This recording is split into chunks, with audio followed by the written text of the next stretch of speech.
All right, so I've spent the last few days talking about investments and financial stuff, but it's time to get back to copywriting and marketing and business building. And I want to go like just straight for the core of what makes really, really effective copy.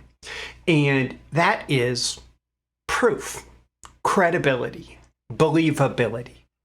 So it doesn't matter how big of a promise you make or how big of like past results you cite, if you can't back it up in a believable way. It doesn't matter what story you lay out, what headline you write, if you can't back it up in a believable way, you are going to struggle to convert most of your prospects. So today we're going to talk about overwhelming evidence. We're going to talk about research, and we're going to talk about believability. Okay, so maybe I tip my hat a little bit in the intro here, but copywriting is not magic words and casting spells. As much as that sounds like an attractive prospect, that you can just say the right words and people will give you money, that's really not how copywriting works. And it's the sad thing is it's really easy. It's really easy to sell this idea to novice copywriters. The most common form of this is a headline formula, right? If you just have the right headline formula, then you're going to make people buy. And yes, there are common like word structures, frameworks, formulas for headlines, templates for headlines that do work if your idea backs it up, if your proof backs it up, if your offer backs it up. But these are not magic words, right? You can't just like put magic words in an advertisement and people buy. You can't put magic words in an email and people buy. That's not how it works, right? This is persuasion, which is getting someone to believe something, right? And in the context of marketing and selling, it's getting someone to believe something about an offer that they can buy to the point that they are ready to buy that offer and get whatever result you promise, right? And that is persuasion. It's not mind control. It's not like magically convincing someone to pull out their credit card. And yeah, sure, sometimes there are things that feel kind of close to that. And I even play with some things. Like if you word things in different ways, it does actually improve people's response to it. One of the most commonly cited studies, I think of Cialdini's persuasion or influence the psychology of persuasion as a source of this, but it's not the original source. One of the most commonly cited studies is people walking up to a copy machine and saying, excuse me, can I cut in line? I need to make a copy. And like 60% of the people let them cut in line. But then when they said, excuse me, can I cut in line because I need to make a copy? Which then there's like not even a change in meaning there, right? Just the word because. It jumped up to greater than 90%. And then they were able to get it up even a little bit higher by like a couple percent by saying, excuse me, can I cut in line because I'm late for class and I need to make this copy? So they added a legitimate reason. So the addition of the word because can feel almost like a magic word, right? Almost like mind control. And I use because in my copy probably more than I would otherwise after hearing that, right?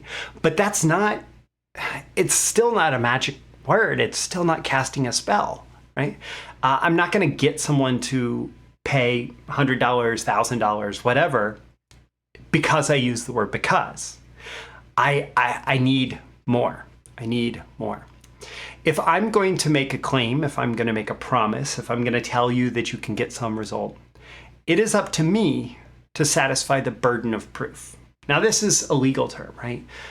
If the state is pressing charges on somebody, it is the prosecutor's job, responsibility, it is their burden to bring enough proof to bear, to bring overwhelming evidence to the forefront that makes the jury believe, that makes the judge believe that this crime was committed by the defendant, right?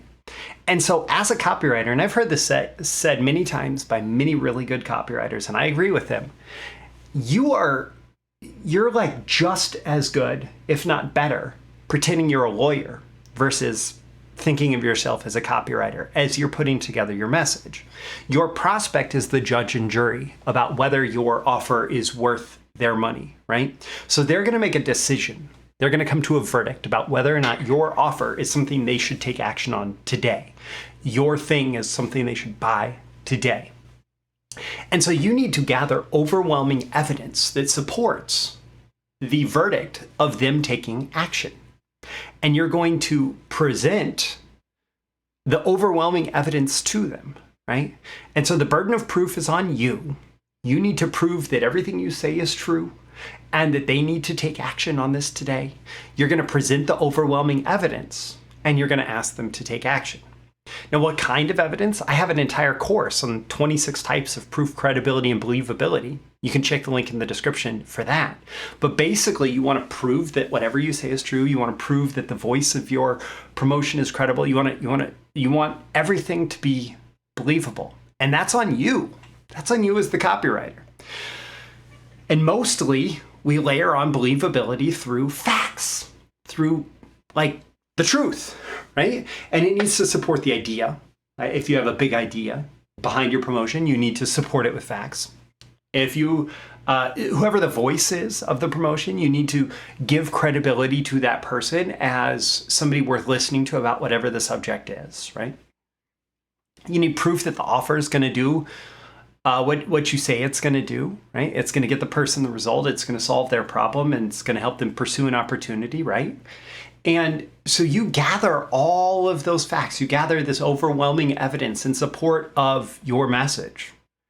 And you weave it together. You weave all the believability elements together with a narrative, right? And that narrative starts with wherever your headline is and it ends with, and you need to buy this product, right? And it's supported every step of the way with overwhelming evidence. And if you want to know how to structure that sequence of beliefs, that's actually something I did in my newest training on how to write a video sales letter. It's something that I laid out there. I talked about that process and what that looks like. And that builds on other training in my BTMSinsiders members library. But basically, you need to go through this process of like, what are the things that someone has to believe in what order, such that they get to the point where you're presenting the offer and they're like, yeah, I got to buy that, right? And when you do it right, they're like waiting for you to say what your offer is because they're ready to buy whatever it is because you've provided them overwhelming evidence in support of whatever conclusion you want them to get to. My call to action for you at the end of this episode is ask yourself how you can use this.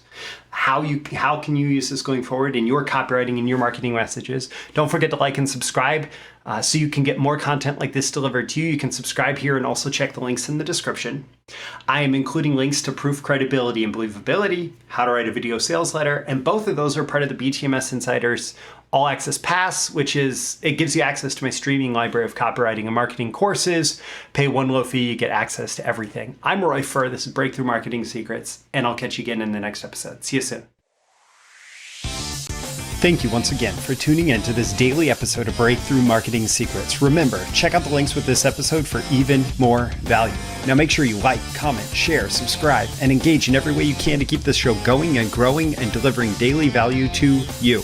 I'll catch you soon for your next big breakthrough.